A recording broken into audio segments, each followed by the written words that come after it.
Akala ng iba, pag marami silang anak, sasaya, pero kahit nga 7, 8, minsan namamatay pa rin sila mag-isa eh. Wala rin lahat. So hindi dapat iniaasa sa ganun ang ating mga kasiyahan. Ang kasiyahan mo dapat hindi nakaasa sa kapwa, sa nature, sa weather. Dapat nasa loob ng puso mo, bit-bit mo kahit saan. And that is attitude. Kaya iba, palipat-lipat, papalit-palit, ang gulo-gulo ng buhay, hindi rin naman sumasaya, like the woman at the well. Sabi ni Jesus, call your husband. Sabi niya, miss pa po ako. Wala po akong husband. Sabi ni Jesus, oo nga. Dahil yung lalaki sa bahay mo ngayon, hindi mo naman talaga asawa. At yung mga naunang anim, hindi mo rin asawa.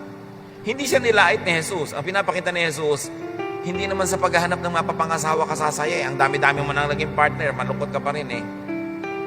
So, if you don't find what you want, then you better want what you find. And if that is being single, if that is having a partner, whatever it is na ibinigay sa iyo ng buhay, edi yun ang pakasinupin mo and make the most out of it.